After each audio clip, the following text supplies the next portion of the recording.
always thought of myself as a fair person, a do-gooder, a peacemaker.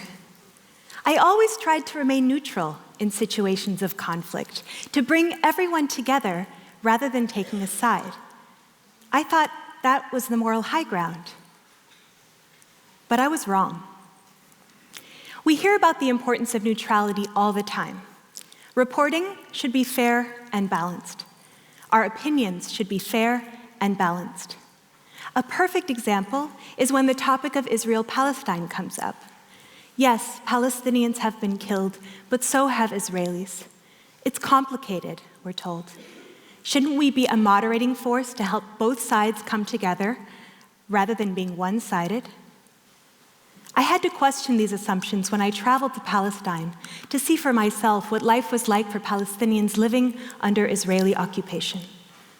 I found a system of segregated roads, with nice roads for Jewish Israeli settlers and separate roads for Palestinians. I comforted a friend whose 6-month-old baby died slowly in her arms of a simple asthma attack as they waited for hours at an Israeli checkpoint, prevented by soldiers from crossing to reach the Palestinian hospital on the other side. I stood beneath a 25-foot concrete wall that separates Palestinians from their own families, their schools, their jobs, their lands. And all around me, I saw inspiring Palestinian popular resistance and its violent suppression by Israel, a military superpower armed by my own country, the United States. I began to understand what was happening around me as part of the ongoing displacement of indigenous Palestinians and resettlement of Jewish Israelis in their place. And I knew that Israel would pay me to leave the United States and move onto that same Palestinian land anytime I wanted, simply because I'm Jewish. What did it mean for me to remain impartial as I witnessed these injustices? Whom did my impartiality benefit? It became clear that neutrality wasn't a catalyst for mediation or change. It was the exact opposite. It maintained the power imbalance exactly as it was, leaving the scales tipped in favor of those with power.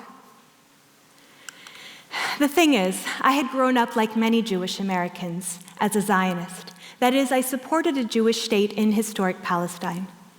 My grandmother's stories of her escape from Nazi Europe and the murder of most of our family were deeply formative for me.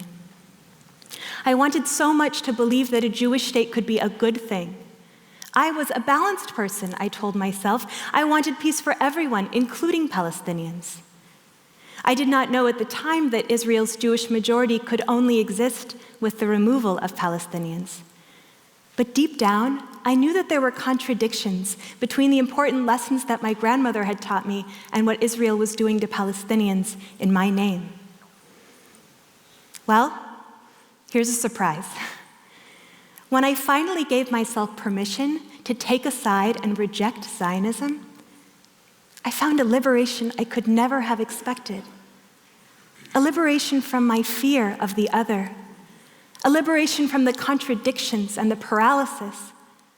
I had worried that I would lose so much, but instead I had found exactly what I was looking for. I was not rejecting who I was. I was finding who I was. Today, I want to encourage you to give yourselves permission to take a side. Do it and own it, because it's the right thing to do, and because your own liberation depends on it. I want to acknowledge that the stigma against taking a side isn't shared by everyone. In fact, the lessons I've learned are downright obvious to people targeted by state violence who have no choice but to fight for their rights. Many of them have pointed to the dangers of neutrality for centuries, but people like me weren't listening. Today, I'm speaking to the many out there like me who have remained neutral in the face of controversy. It's time for us to listen and to act. Taking a side means being accountable to those being oppressed, not deciding for them what they need or how they should get it. It means heeding their calls to action, which can look like starting conversations with your family and friends, engaging in campaigns like boycotts and divestment, and, when the time comes, stepping out of our comfort zones and taking to the streets. Let me ask you something. How many of you, like me, celebrate the civil rights movement and imagine that you would have been the one holding Dr. Martin Luther King Jr.'s hand, marching from Selma to Montgomery, that your home would have been a stop on the Underground Railroad for runaway slaves, regardless of the personal risks? The thing is, it's easy to be against slavery and 1960s Jim Crow laws today, but we forget how controversial they were in their own time. We forget that the successes of the civil rights movement didn't come from legitimizing both sides, that slavery didn't end from bringing both sides together. Change happened because people took sides and took risks. Anyone can celebrate Dr. King today, but there is one question to gauge the likelihood that you would indeed have been there with him. Where do you stand on the freedom struggles of our time? Do you stand boldly with the freedom fighters? I found today's Selma when the Ferguson uprisings erupted a short distance from my home in St. Louis, following the police killing of unarmed Black teenager Michael Brown Jr. A grieving community engaging in time-honored tactics of protests and civil disobedience was met by a militarized police and National Guard, armed with guns and tear gas, backed up by every level of institutional power. I came to understand Mike Brown's killing in a larger national context, in which Black people in our communities are routinely stopped and often killed by the police, who are almost never held accountable.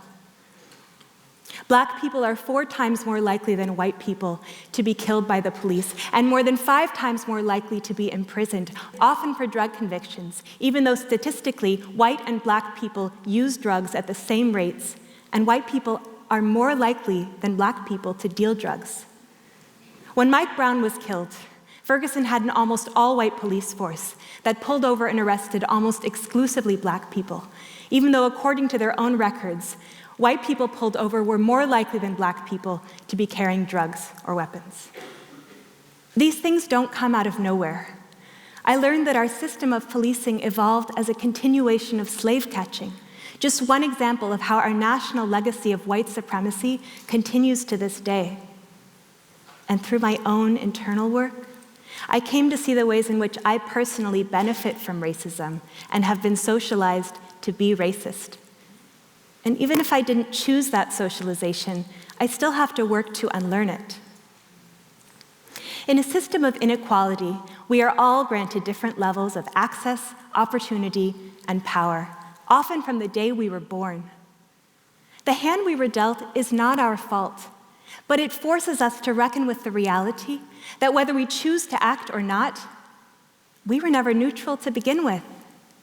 Neutrality is a convenient illusion.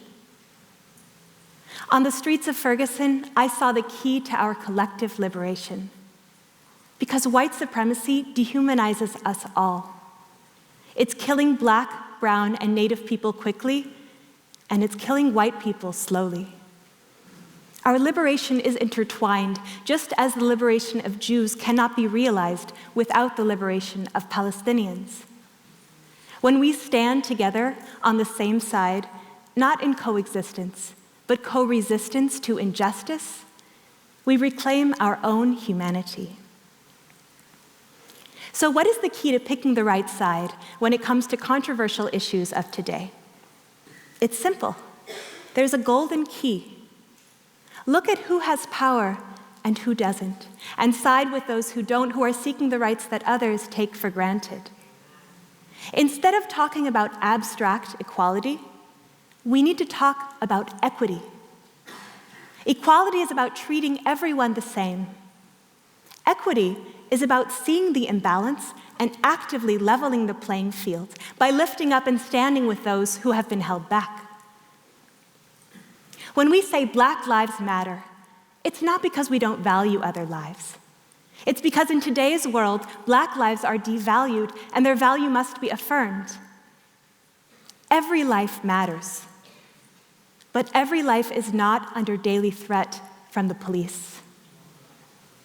When we say freedom for Palestinians, it's not because we don't want Israelis to be free. It's because Palestinians are denied the freedom that Jewish Israelis enjoy every day.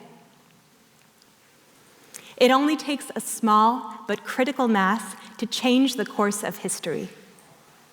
So go ahead, risk change, and take a side. And I'm not talking about siding with one racial or ethnic group against another. I'm talking about taking the side of justice, the side of history. And you may be surprised to find exactly what you've been looking for all along. Because taking a side is the best thing that can happen to all of us. It allows us to realize the person we want to be for our neighbors, our children, our own integrity. Take a side, because this is the fight of our lifetimes. Thank you.